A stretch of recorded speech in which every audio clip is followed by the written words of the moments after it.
comedian. I've known him for a couple of weeks, and his name is Nick Luton. Give it up for Nick, everybody.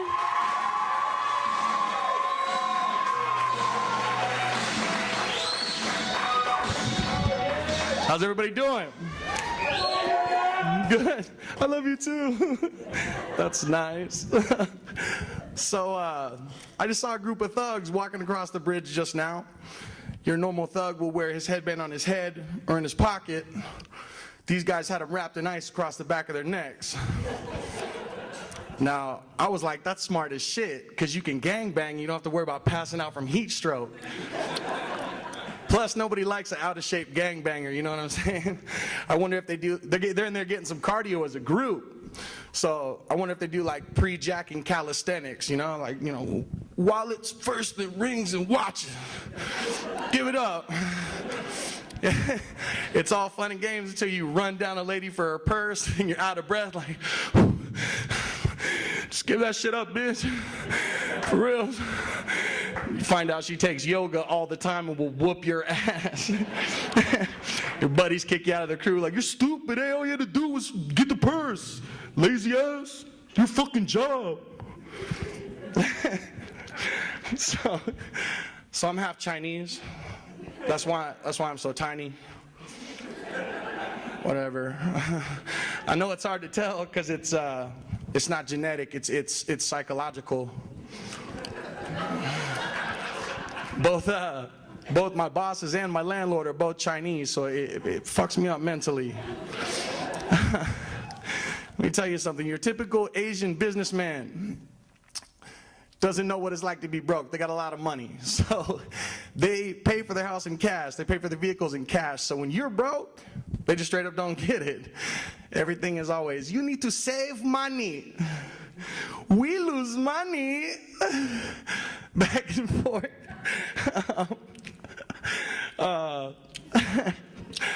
It's funny, they say some terrible shit, and it's because of the accent that you can't get mad at them. One day a friend of mine and I were at work talking about not being able to pay the rent, getting kicked out of our house. And he goes, you have no money.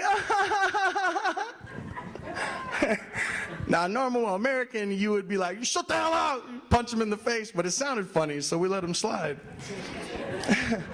I think a cool accent changes everything. You know, we get the Albanian guys call the shop, want a discount. Let me get it one time for cheap, man. Come on, this one time, buddy, hook me up. Even though you're getting robbed, you give it to them with your pants down. The Haitian guys call the shop, want to know where their material is. They're like, what time my slab gonna be here? Normal guy, you'd be like, when it gets there, but then they're like, when my slab gonna be here? As soon as I can get it there. It'll be there as soon as it can be. I should make up my own accent. Maybe it'd get me farther. I went to high school in the mid-90s. Anybody from that area almost 30 years old? I remember white girls in school, they start dating an essay, and in a week they'd have an accent.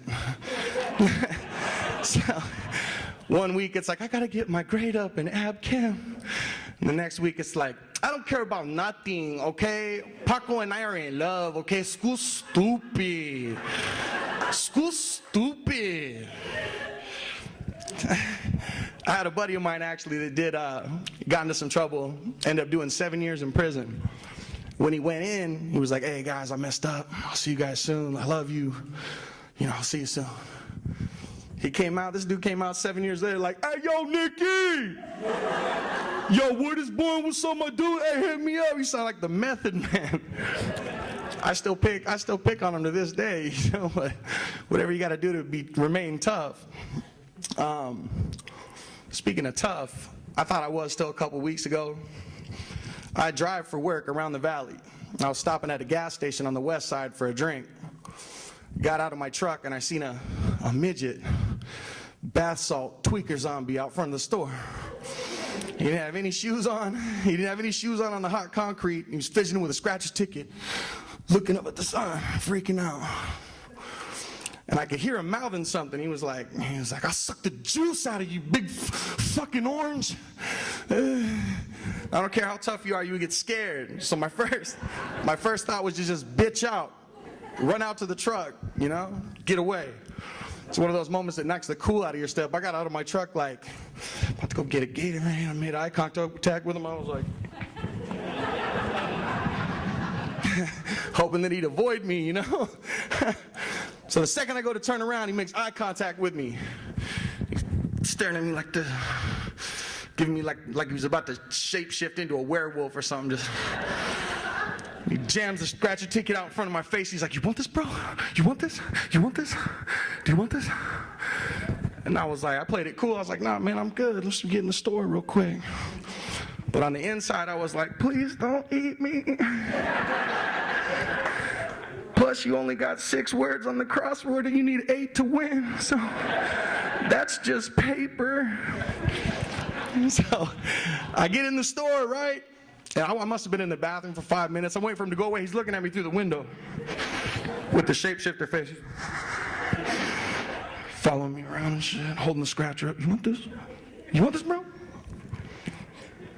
So I get out of the bathroom. I ask the cashier, I'm like, hey, you gonna do something about this guy? What's going on, man? He goes, I think something may be wrong with him, my friend. All calm and cool. On the inside, I was like, motherfucker, do something. I'm never gonna be able to get to my truck. But he had a cool accent, so I let him slide. I let him slide out. So I hit by the Slurpee machine for about 10 minutes. Shit. Oh, shit. Till he went away. It took me like 45 minutes to calm down. I know what you're thinking. What a pussy. He was this big. But you'd have done the same thing. With a tweaker bath salt zombie, you're gonna get scared. I don't care how big he is.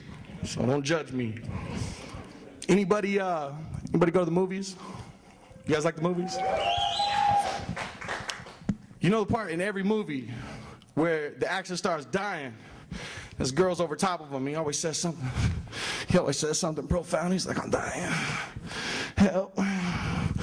Come closer. Let me tell you something. And he's always like, tell my mother I love her. Or something powerful like that. Tell my son I love her.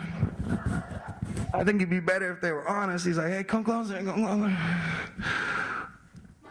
Touch my wiener. One more time. Give me a kiss, but on the wiener one time. So, man, you know, I hope this comedy thing goes good for me. You know, I talk to my wife all the time about it. I'm like, you know, if you're a comedian, you get the money and the expensive vacations and the women and everything else. I wish you could be a part of it when it happens. But maybe she'll be able to tell her friends, you know, like, I used to be married to that guy. That's my time. Thanks, everybody.